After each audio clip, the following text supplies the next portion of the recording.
We're going to listen to extraordinary best-selling author who's put together this book entitled Mobilize, Strategies for Success from the Frontlines of the App Revolution.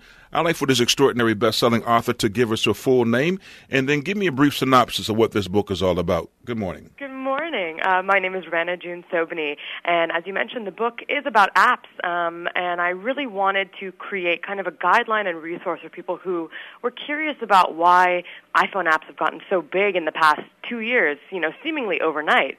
So this is really just a story about the first 500 days of the App Store and why now, why this phone, why this platform, and why consumers are just so excited about it.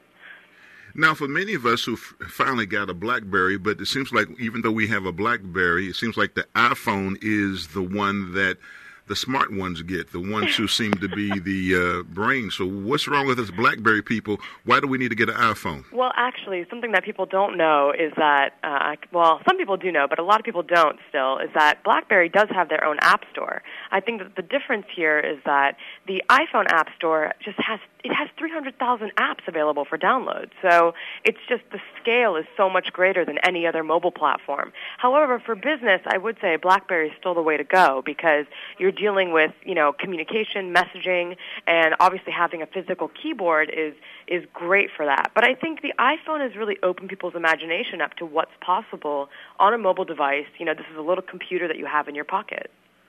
So as you see things, it seems like, I know back in the day, it seems like I was growing up, but I was not when I was growing up, that there was going to be that war. Who was going to win the war? So the one who won the war is the cellular phone. That will eventually be the one tool that we would have.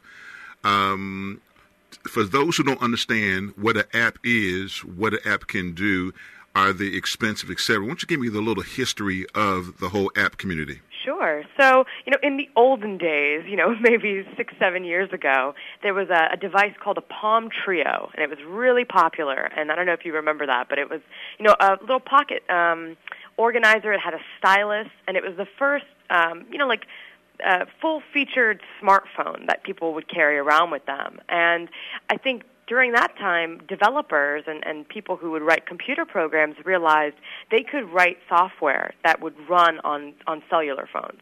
So during that time, though, it was really hard to pay for these applications. You had to go to, some random website and put your credit card information somewhere where you didn't know if it was safe. You had to go to Radio Shack and buy a data cable. It was a very difficult process. So what happened was, about 7 years ago when the iPod came out, Apple really streamlined the process of downloading content onto a device, So it was very easy to buy a song. Your credit card information was already stored, and you could just simply, get a song and put it on your iPod and go. So the process of downloading an app for the iPhone is exactly the same. And I think that's why people have gotten so excited. You can do anything with these apps because it's unlimited. All you get from Apple is just the tools, and what you do with it is up to you. So there are games, there's utilities, there's calendar applications. You can run your business from your iPhone while you're sitting on the beach. So it's really just gotten very advanced in terms of sophistication. But also people spend a lot of time playing, Doodle Jump. It's a really popular game. You can play Tetris on your iPhone. It's not just serious applications. You really can do anything with it. Now, in terms of the information on your particular device, you have your contact information, you have your Quicken, you have your banking information, you have a lot of personal information. How secure is a cell phone with these apps? And where is it being stored? Is it stored on the phone? Is it being stored somewhere else? And who has ownership of your own personal information? That is an excellent question. And it's definitely one of these, sticky subjects because this is such a new marketplace. So I think that the legality of it is still kind of being decided right now as we speak. But, in terms of the security of the apps, I would say 100% if you own an iPhone, you have to set a password when you unlock your screen, because what you can do is if someone gets your phone and tries to unlock your password and they do it 10 times unsuccessfully, it will wipe your phone clean.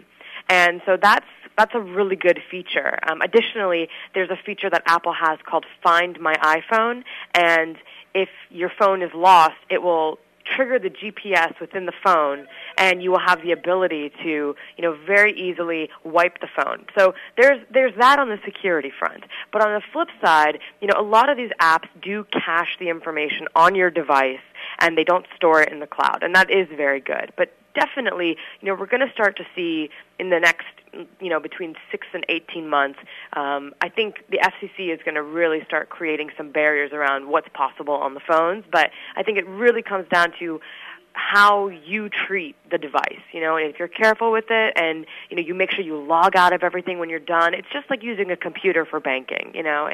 I think it's a very similar experience. Let's say the example, hypothetically speaking, I'm in Raleigh, North Carolina. I do a radio show. I have a website presence, YouTube presence, Facebook presence. Let's call it, hypothetically, DrAlvin.com, okay? Right. Now, I'm coming to you. I got enough cash. It took me a little while to get the cash so that I can get your advice. Should I use a current app for my radio stations, or should I develop my own personal app for my particular style of doing business?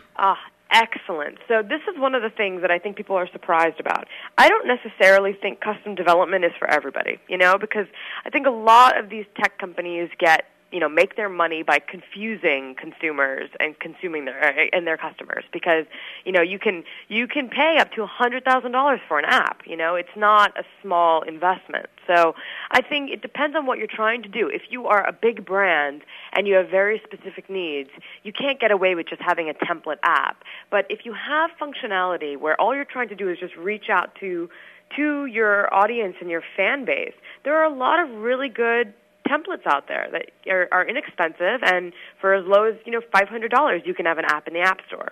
So that's I don't think more expensive is always better. I think it's really about how much you understand about your audience. That's one of the things that I really talk about in the book is you have to build an app that you're proud to have your name on, no matter how much it costs you to make.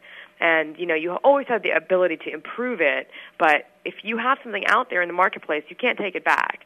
So you've got to just make sure it represents what you're trying to say.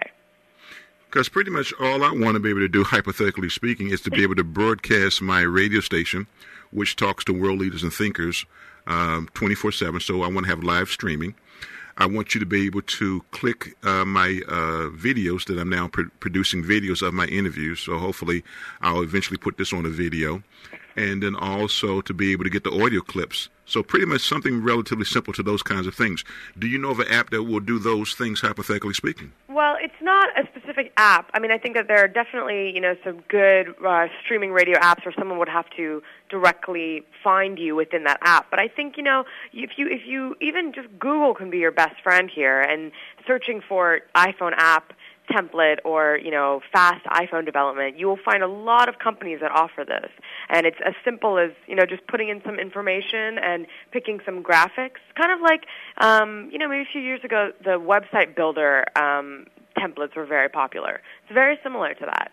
And, I'm not in the business personally of iPhone app development, so rather than recommending someone specifically, I'm more of a champion of the space. And I haven't seen anyone really mess it up. So I think it's kind of it's up to you to see what speaks to you, and if you find a company that offers it and the price point's right and you think that the app looks good, like I said, as long as you feel like it's the right representation of your brand, then you're set. Sounds like a winner for this hypothetical situation. Tell me how to get in contact with you via website, whatever, Facebook, etc., and so we can get a copy of this book and to stay in contact with you. Excellent. So if you go to Rana.co,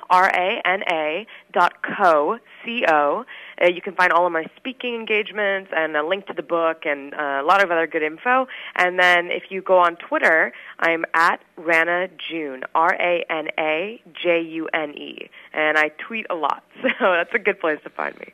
Okay. Well, if you'd like to stay in contact with us, this will be featured at DrAlvin.com, the website, DrAlvin.com on Facebook, and on Twitter at Dr. Alvin Jones on Twitter. And let's stay in contact and help each other out, okay? Absolutely. Thanks so much. No, thank you. You have a great day. You too. Bye-bye. Bye-bye.